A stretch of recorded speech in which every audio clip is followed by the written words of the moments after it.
Good morning, everybody. I'm calling this regular meeting of the Village's Democratic Club membership to order. I am Club President Diane Foley, and thanks everybody for joining us. We have a full agenda today, which I will get to in a moment, but first let's recite the Pledge of Allegiance. I pledge allegiance to the flag of the United States of America and to the republic for which it stands, one nation, under God, indivisible, with liberty and justice for all. Next slide, Andy. Our moment of silence today is for the victims of the Hamas terror attack on Israel. And we do hope that the violence ends quickly.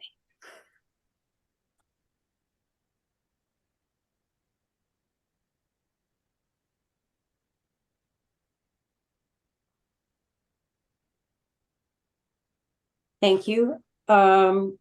Before we get to today's speakers from Save New College, a couple of reminders about club special events in the near future. The Blue Crew will meet at Brownwood on October 24th. Good idea to get there early because seating goes quickly now that the snowbirds are coming back. And remember to wear blue.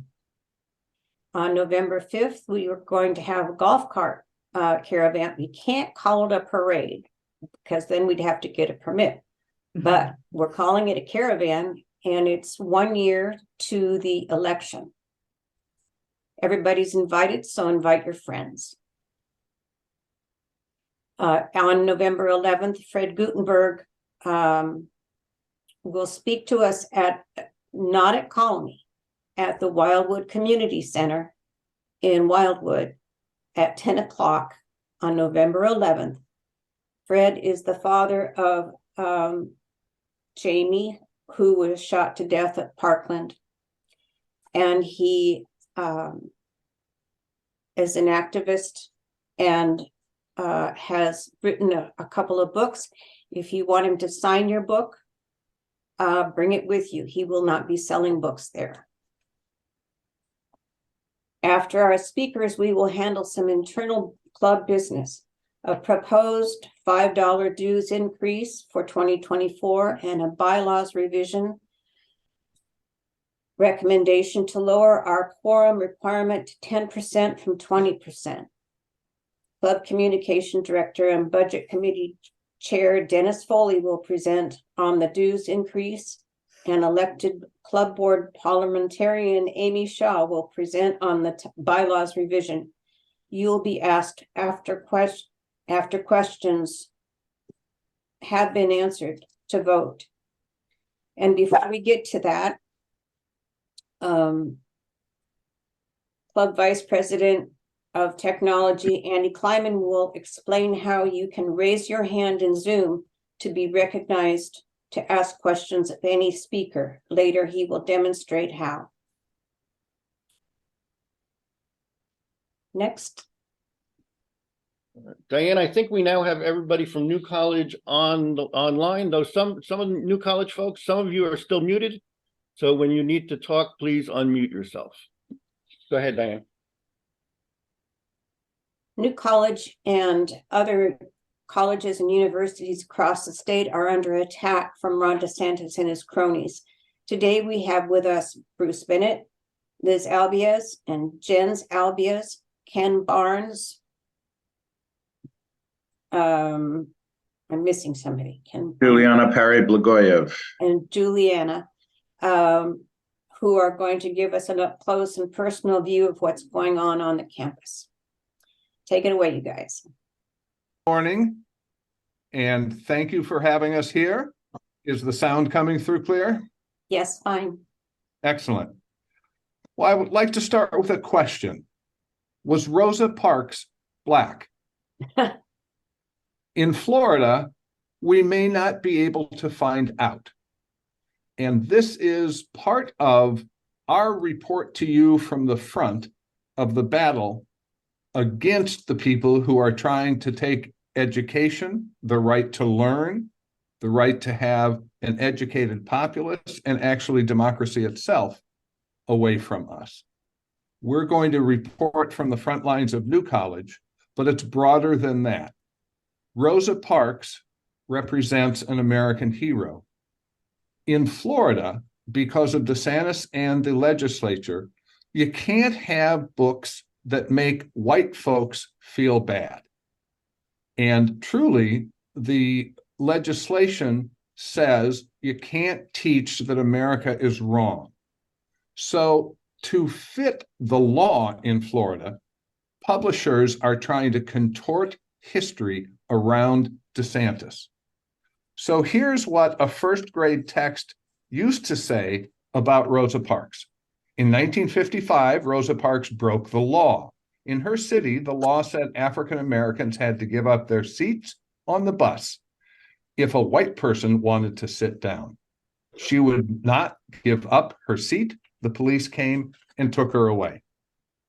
The publishers, knowing what Florida wants, have expurgated this and sent it back. Florida has not yet adopted this, but this is an example of how the world has to contort around Florida. So now in your first grade textbook, you read that Rosa Parks showed courage. One day she rode the bus. She was told to move to a different seat. She did not. She did what she believed was right. We don't know any of the racial background. We don't know that the law required segregation and riding in the back of the bus. We don't know that she was arrested. We don't know that she's really been an American hero. That's just nuts, and it's wrong. And it's part of what's happening at New College, where professors are being chased away, students are being chased away. We're here, several of us from different parts of the New College community, to give you a sense of what's happening and why it should matter to people. It's a strange little college off in the Gulf Coast, bunch of weird kids. I was one. Why should anybody care? Juliana was one. So let us introduce the crew, and let's start. Liz, tell us who you are and why you care. Good morning, everybody. I'm Liz Albietz. I'm a retired hospice clinical director, registered nurse, and I'm the proud mom of 4 daughters, 3 of whom graduated from New College. The 4th graduated from University of Florida. And I believe that the hostile takeover of New College is just a precursor to what is to come if we do not take a stand against the destruction of academic freedom and the freedom to learn. Thanks. Excellent. And you hang out with a guy named Jens. I do hang out with a guy named Jens. Jens, tell us. That is right. Good morning, everyone. I'm your resident alien. I'm a German citizen, and I'm a financial advisor. I have an MBA from Cologne University in Germany. And my father was a deserter from the Wehrmacht. He was very young at the time. My grandfather was a Nazi and an early NSDAP member. That's the Nazi party member. And I'm happily married to Liz and the father to the before mentioned 4 daughters. And I'm passionate about not allowing authoritarianism to repeat itself, particularly being a German and carrying this, what I perceive as a historical responsibility that I carry. And I have to tell you, every time I visit a Holocaust museum, and I try to visit everyone I can, I feel very uncomfortable. So maybe they should be closed too. I don't know. According to DeSantis, that is. Exactly. Juliana. Hi, everybody. I'm a New College alumna. I'm a faculty member at Hopkins at the School of Education. I'm here talking to you today because the events at New College led me to learn and understand that public education is facing an existential threat. My niece was a student at New College who felt forced out. She finished her 2nd year there last year and left to attend Evergreen in Washington State. She's a budding botanist, and she now has no desire to ever return to Florida. I'm talking to you from the campus of St. Mary's, which is a public liberal arts college in Maryland. I'm here for an on-campus day for another niece of mine who's exploring this school as an opportunity. And I was let into the room that I'm in by Liz Leninger. And Liz is a faculty member who fled from New College and is now teaching here. Thank you. Ken?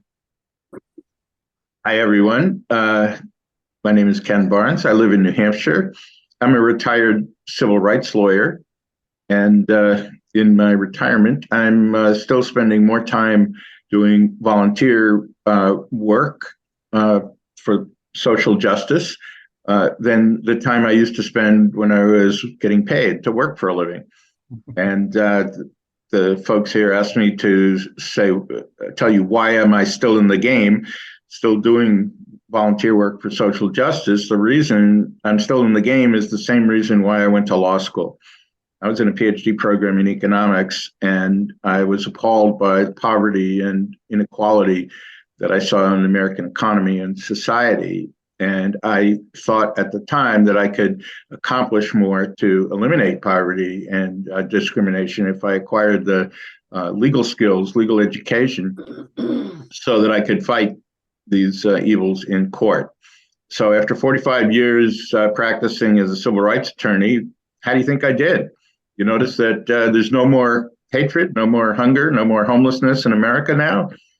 Well, they don't mean to be facetious because obviously every little bit that one can accomplish is a good thing and helps, but boy, we sure have a lot of work ahead of us. So one of the things I'm doing in my retirement is working with a group called Elders for Social Justice.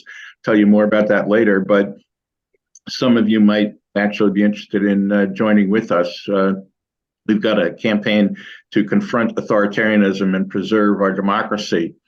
And as part of that campaign, I was a peacekeeper in New Hampshire. I live in New Hampshire, where we have the first in the nation primary. Ron DeSantis was speaking to an audience, and there were a bunch of protesters outside. So I was a peacekeeper to protect the protesters from the Trump demonstrators who were across the street.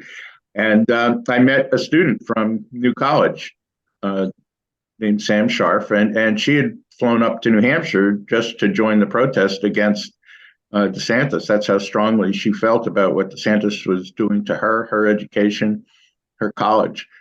So I called her afterwards and checked out, found out that there was a New College group fighting to save New College, and I started attending their meetings, and I've been working with these good folks ever since. So happy to be here, and thank you all.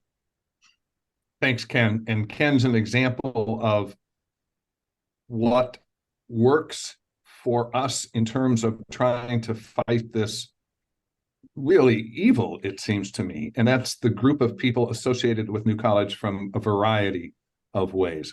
I went to New College in 1968 when it was still new. New College helped me learn how to learn.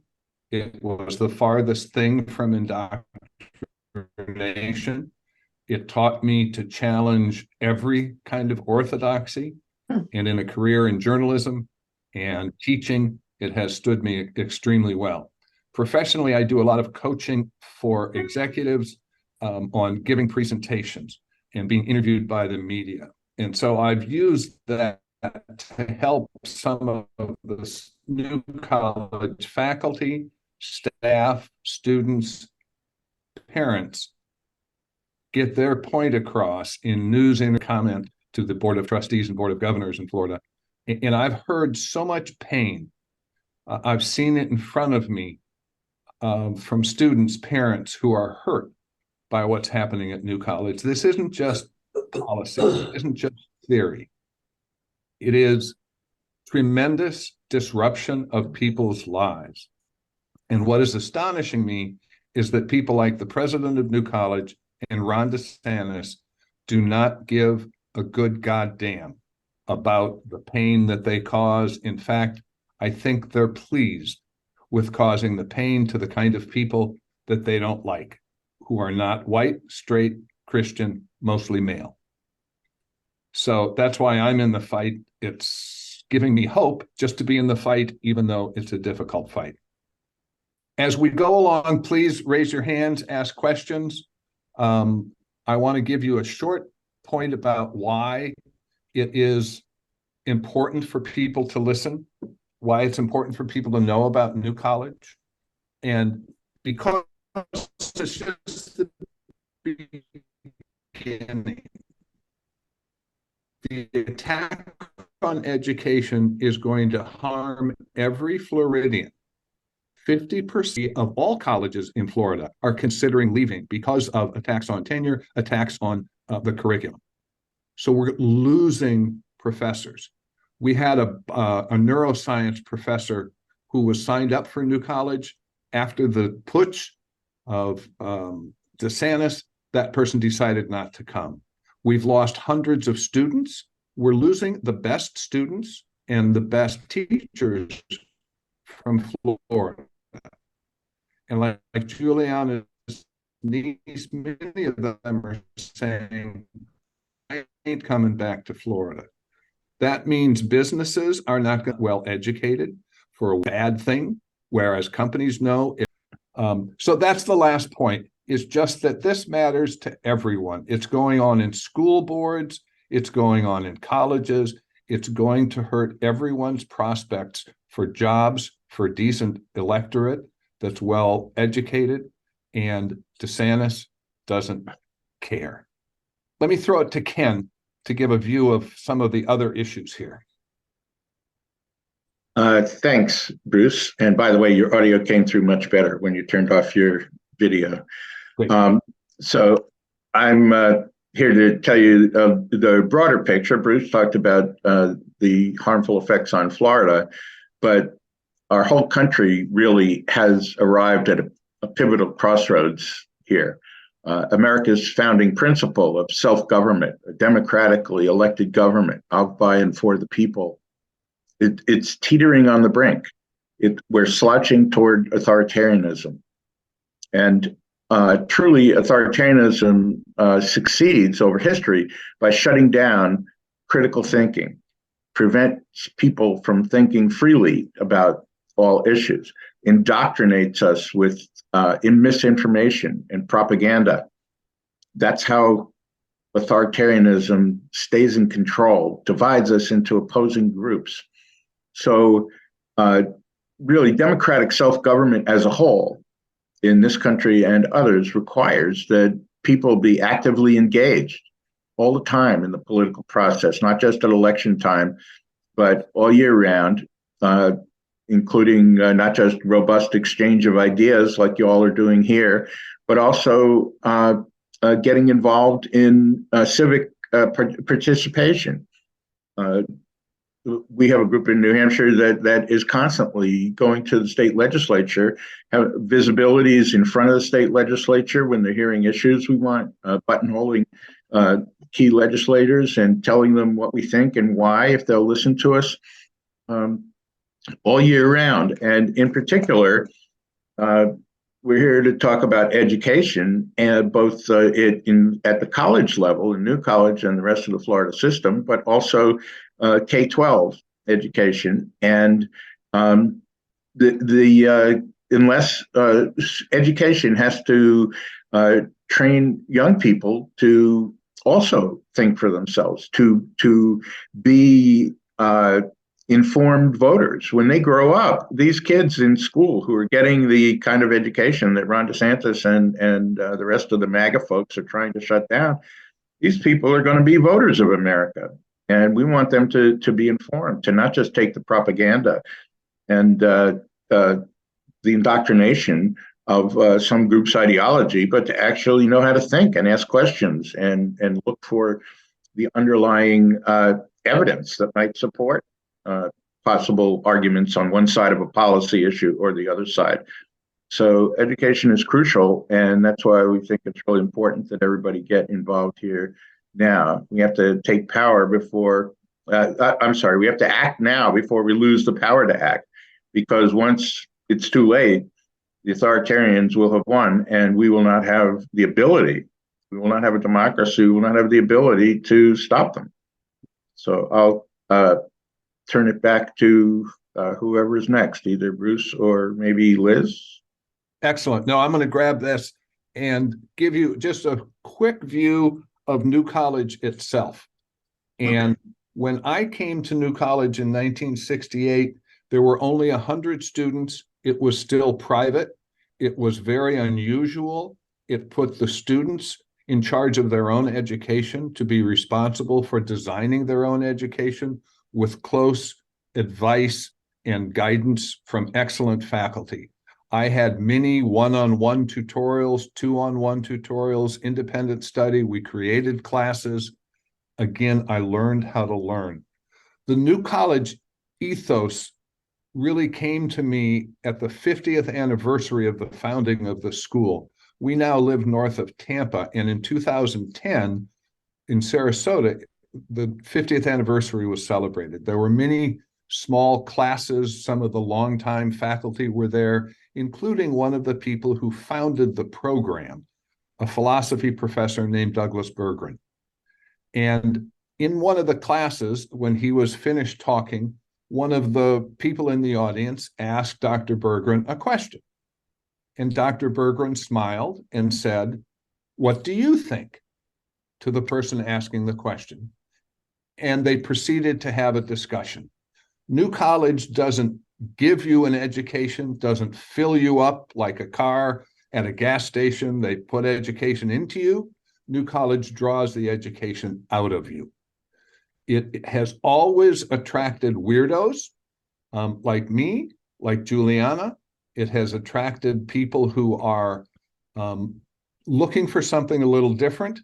And it has lately been very LGBTQ plus friendly. It has always been sort of outcast friendly. So what happened? Let me give you a quick look at the takeover of New College, and then we're going to hear a little bit about how it connects. The college was founded in 1960. It became part of the system, the state university system, in 1975, because as a private school, it was hard to keep that tiny student faculty ratio. It was very expensive. And frankly, a lot of the alums were kind of hippies and didn't have a lot of money to give. So it became part of the state system. It became the Honors College of Florida in 2001. In 2021, the first female president, Patricia Oker, was named as president. And the college was beginning to recover from COVID and from severe underfunding under Patricia Oker. And it was the only college in the state system that had an increase in enrollment after COVID. And then DeSantis looked at it. Someone told him it was a ripe target. And in January, DeSantis appointed new trustees who came in and said, "We want to fight this woke education." They named trustees, including Christopher Rufo, who is an architect of the anti-critical race theory movement nationally. It is scary what they're able to do. On the first meeting, well, to begin with, DeSantis lies about what New College teaches. And he said, it's all about woke and it's all about CRT, every class, all the time. Simply not true. That's a straw man propaganda technique. So on January 6th, he appoints new trustees. At their first meeting on January 31st, they fire the president. They fire the attorney who hasn't given them the answers that they like. And in violation of the state's sunshine laws, they have already chosen behind the scenes Richard Corcoran, a political hack, former Speaker of the Republican Speaker of the House. At their second meeting, they kill the Diversity, Equity, and Inclusion Office and fire the trans woman of color who was the director. At the next meeting, they refuse early tenure to 5 qualified faculty. And with state legislation that reins in tenure and makes it almost useless, professors are now being told, you're not welcome here at New College. We don't want your kind. They begin heavily recruiting athletes, good Christian athletes from homeschooling, from Christian areas, from Christian colleges, and they promise those athletes laptops, scholarships, and they lie about the athletic program that will be in place, and they lie about an accreditation with a national organization of athletics. The president tells the recruiting staff, do whatever it takes to recruit students. I don't care if I have to hire tutors to follow them around. And the new class has lower SAT scores and lower grade point average because New College has lowered its standards to let these good Christian athletes in. Then they paint over student art on the walls that shows Eastern influence, that shows inclusiveness with no notice. And these are senior thesis pieces of art for students. They fire the head of the library, a lesbian. The staffing is so low that the library is not open on weekends now. Trustee Rufo files criminal charges against a student who spat at his feet during a demonstration. A trustee filing charges against a student after Rufo has been mocking students throughout his social media. Next, they kill off gender studies, and the full-time faculty in gender studies leaves. This is an unprecedented attack on the curriculum by a board of trustees. Third-year students, when they show up now in September, are bounced out of their preferred dorm rooms because the athletes are given the best dorm rooms. The students are hustled off to hotels. What kind of a college experience is that, to live in a hotel? Many classes are canceled. Many classes are canceled because there aren't enough faculty. A third of the faculty has now left. Corcoran lies to parents when they say, these classes aren't available for my student. And Corcoran says, no, that's not true. And the class schedule shows they've been canceled. Why he lies to parents? Apparently, that's just what he does. The retention rate has now plummeted, and the dropout rate is climbing. And despite all of this, the Board of Trustees has given has given Corcoran the full-time job at New College as president. Liz, what does this feel like to you? Well, as I said, I have 3 daughters that graduated from New College, and we've been involved with New College since 2009 when our oldest daughter first started there. And we had the pleasure of attending many events over the years there. We went to music events. We were often on campus. We live close to campus, so people would come for dinner. So, and I was in awe of the smart, thoughtful, socially conscious young adults that we were engaging with. I thought to myself, the future is in good hands. These young people are really going to take care of the world. And I never felt the need to go to a board meeting at New College at that point because I felt it was a safe place. It was peaceful. And then, but that all changed after the takeover, the January takeover of New College. And it was a hostile takeover. And we joined a resistance group of parents of New College students. We started attending board meetings. I have spoken at and attended every single board meeting since January, except for one. And I'll tell you why. I attend these board meetings despite being frisked and wanded and having my bag searched by right-wing goons in flak jackets, carrying guns, trying to intimidate us. I speak despite the fact that the board and the president have just a total disdain and disgust for what we're saying, and they only endure it because they have to, because it's part of the overall curriculum schedule for the meeting. They have to have public comment. They roll their eyes. They look at their phones. I've even seen some napping during public comment, but I still go, I still speak.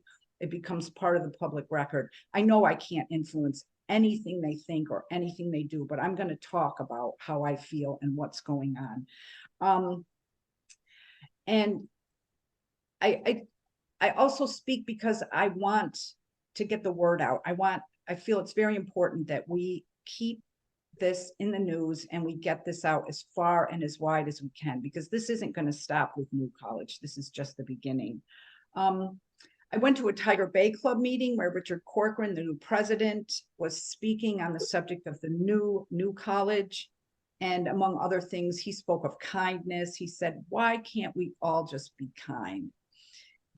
Only for the next day for him to say to his newly fired New College communications director, I am not interested in unity on campus. I need someone to attack the media just like DeSantis does. And Bruce spoke of the plummeting retention rate. More than 27% of first-year students are not returning. And as Bruce said, around 40% of faculty have left.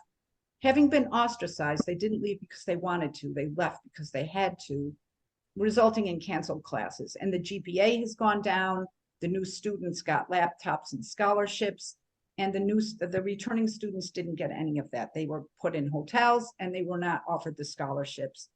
So I'm really angry on so many levels about what's going on at New College. And as I said, it's not going to stop with New College.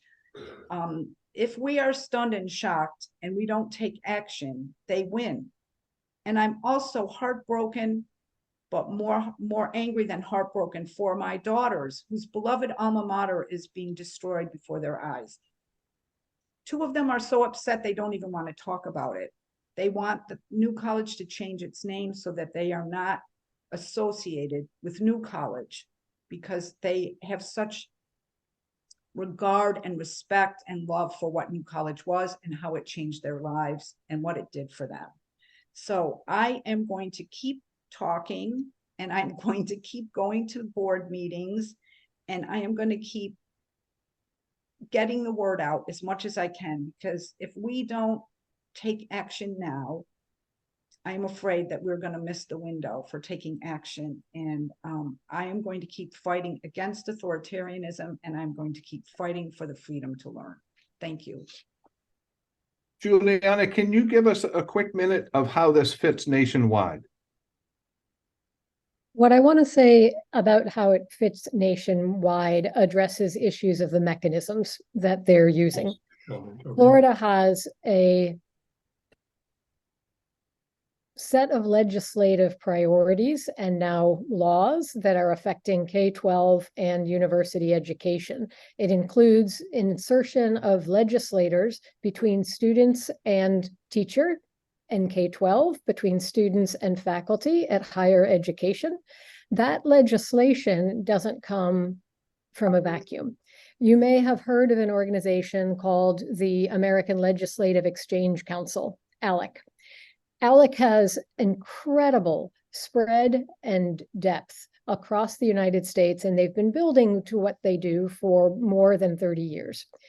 ALEC has produced a system that allows them to recruit and support far-right Republican legislators at the state and national level, and it provides model legislation for those legislators to put forward. ALEC is, unfortunately, not alone. In addition to ALEC doing that at a legislative space, you can look up information on the Family Policy Alliance and the Leadership Institute, which is doing what ALEC is doing, but at the school board level now. Recruiting and training far-right individuals who might not have been far-right at the time, but their Family Policy Alliance information specifically talks about supporting them to be strong in their biblical worldview so that they can influence public school in that way, and they provide them with policies. And they are not alone. Turning Point USA is another organization that is working in this same model, and their target is college student government and high school government. New College Turning Point USA, I should say, ran a student candidate at New College this past term for student government.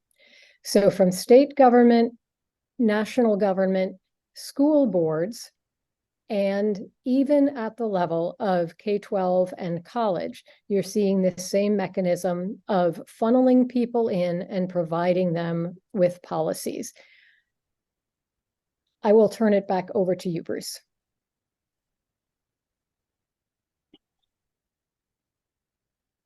Sorry, I had to unmute. Can we indulge you? We started a little bit late. I want to hear from Jens about how this fits with the history in Germany, and then we'll open up for questions. Jens, and if you can keep it short, I apologize. Thanks, Ken. Yes, I want to look at what does it really mean to lose academic freedom, and with it, the freedom to learn, and why is it so important to act now? And it won't come as a surprise that I'm taking a particularly German perspective. And it so happens that Humboldt University in Berlin provides the ideal object lesson. Humboldt University in Berlin was the place where academic freedom was invented and instituted in 1810. And it made it the most successful university within a few decades in the world. And just to illustrate that fact, by the time the Nazis took over that university in 1933, it had won 26 Nobel Prizes, mostly in natural sciences. And as a frame of reference, Harvard in the same period, which Harvard was 200 years older, way more established, won 1 Nobel Prize. So Humboldt was crawling with Nobel laureates, which did not stop the Nazis from taking it over. And the first thing they did, they fired the president and replaced him with a Nazi. In their defense, he at least had a PhD. At New College, we don't even have that. And then they banned books and burned them for special effects, and which prompted Heinrich Heine, one of the writers whose books were being burned, to coin the phrase, that was but a prelude. Where they burn books, they ultimately burn people, which at the time people thought was a little exaggerated. They proceeded to oust about 250 Jewish professors, about 1/3 of the entire staff of the university, and the remaining staff was aghast, and faculty, and they said, surely you're not going to fire Albert Einstein. And the Nazis said, watch us. And Albert Einstein barely escaped arrest by the Nazis and ended up on these shores here. And so academic freedom was completely abolished, which had been so successful, and replaced with complete political control. And as one result, no further Nobel Prizes. And just for reference, the entire German university system fell victim to the Nazi takeover at that point. And the American Association of University Professors did something very smart in response in 1940. It introduced the concept of academic freedom and tenure for professors in order to protect them from political overreach. And that, in my mind, and recent research confirms that, is probably the most important factor in America's success post-World War II. Because guess where those 250 Jewish fired professors landed? They landed in the US. And guess which country attracts the best professors and scientists from the entire world? It's the US, because professors seem to like the academic freedom concept and tenureship. And that in turn attracts the best students, many of which then stay in the country. And further, as a result, the American economy. None of that stops the right-wing people to destroy it, same as the Nazis did in Germany. And just to illustrate how quickly the time window closed in Germany for taking action, Hitler took over complete power in January 30th, 1933. And a mere 6 weeks later, he passed an emergency decree which ended all constitutional rights. It ended the freedom of association, the freedom of assembly, and the freedom of opinion. So you weren't allowed to think anymore in Germany. And a few weeks later, in March, he passed the Enabling Act, which put Germany under martial law 6 years before the war started. And in that same time period, the remaining German professors were all invited to swear an oath of allegiance to the big leader, Hitler. So that was the replacement. I'm going to ask you to wrap this up, Jens, okay, so we can get some questions. And so 6 months later, the Night of the Long Knives happened, in which were 700 to 1,000 people murdered that were critical of the regime.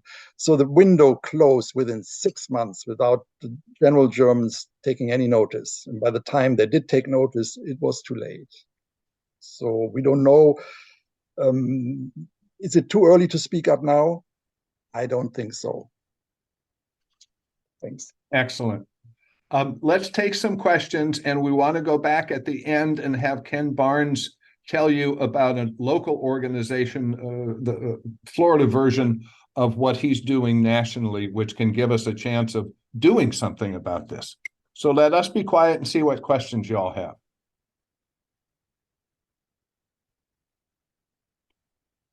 Right, I guess I'll go first. Obviously, a very important issue locally, New College, nationally. What can we in the Democratic Club do to help you with the New College situation? What a lovely question, Juliana. So in terms of the New College in particular, and use these strategies for other spaces as well, practice in groups, writing op-eds and putting them out. There's a lot of resources available for how to do an op-ed. Reach out to any of us and we can connect you in with some New College community folks to be aware of that. What I think is important, though, is that New College is, as an institute of higher education, harder for you to influence than in your own K-12 setting. You guys have an education committee that's strong, and that is a space for you to build on in order to make connections and support the local community, because school boards are a place where there is an opportunity to have more direct impact through your own vote, through your presence at school boards. Ken can speak to how he helps his community get trained in that space if you reach out to him afterwards, or maybe a little bit here. Yeah, Ken, give us a quick view of that, your elders group in Florida. You're muted. I'm muted. I forgot I muted myself when others were speaking.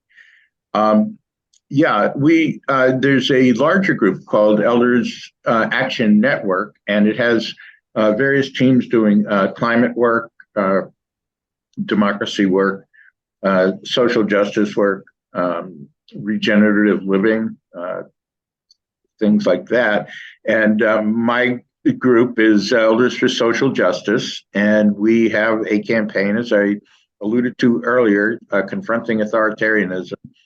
And we are, we've obviously noticed what I said to you earlier, that we're slouching towards authoritarianism in this country, and we need to stop it or we won't have a democracy anymore. And so we are taking actions, including things like Juliana talked about, of writing letters to the editor and contacting our members of Congress and things. But we also have, at Juliana's suggestion, gotten very involved in local public schools and going to our individual school districts and learning about them. We can attend school board meetings and learn about what they're doing and seeing them. You can also do research on the internet about what they're doing, but being there and immersing yourself in it, or watching it live stream, you really get a sense for who's saying what, including protest groups and parents groups and things like that. And can they join your group? Can they join your group? And then we have another question. Yes, they can join our group, and I will put in the chat a memo about what people can do on the school districts, local school district issues. Also, a background memo of the whole thing that our Confronting Authoritarianism campaign has worked on, and also the passcode for our meetings on the second Thursday at noon Eastern time. And that's in the chat now, hopefully. Excellent. Excellent. Thank you. And I'll put my my contact information in case anybody wants to ask me questions or get involved, you know, or make suggestions on other things we can do, which we would appreciate too.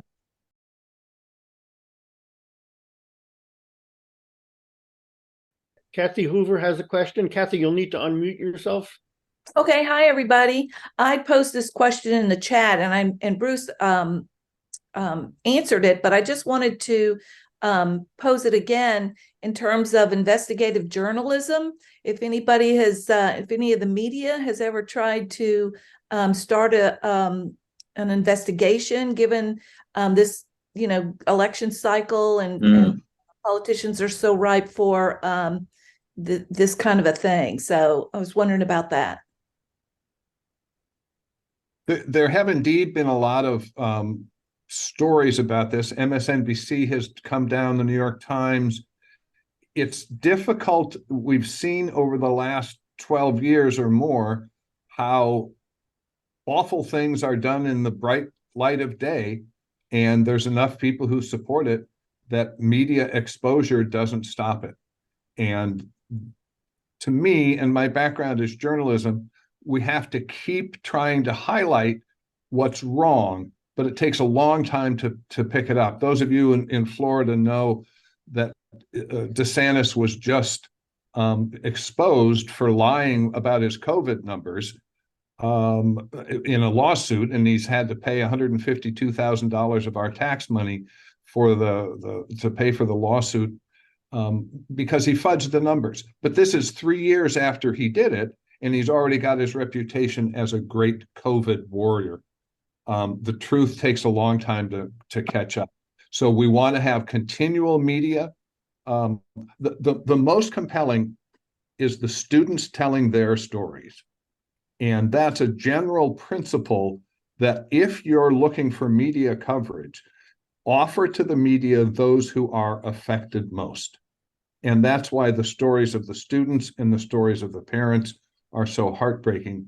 That's what other people, I think, identify with. Another question, please. Mike Conifee, you're up. Hi. I understand there's various lawsuits ongoing against the current administration. Could you give us an update on the status of those lawsuits? Juliana, are you the best for that one? Yes, I think what I would suggest, I'm going to be putting together and sending to Diane for emailing out a list of resource spaces. NCF Freedom, which is a alum created group in response to the takeover, has put a lawsuit out that is against the state of Florida in regards to freedom of speech. They specifically are developing lawsuits that they think have the potential for standing to go all the way to the Supreme Court, and if not address issues of concern in the way we want, at least be demonstration opportunities for fighting that good fight. So as you could imagine, if that's the target, it's going to go slowly and carefully. So that's the update that I would provide now, but we can also share information so you can see other things that are going on. Once I move, you can see other things that are going on in this room that is environmentally sensitive. Excellent, thank you. All right, I think we'll do one more question, and then I think we need to unfortunately wrap it up because we are running long on time. Sheila, you get the last question. Great. Listen, what other colleges and educational institutions are being attacked like this in Florida? Well, I'm actually going to tell you, not Florida. So you know about New College. North Carolina was one of the places where this happened first. So about 2 years ago, the North Carolina Republican legislature started taking actions. And at this point in time, they have cut the Democratic governor completely out of the process of naming any board of trustee member to anything from community college up. So there is concerted effort in many different states to do that, again, through ALEC and this issue of the model legislation. Inside of Florida,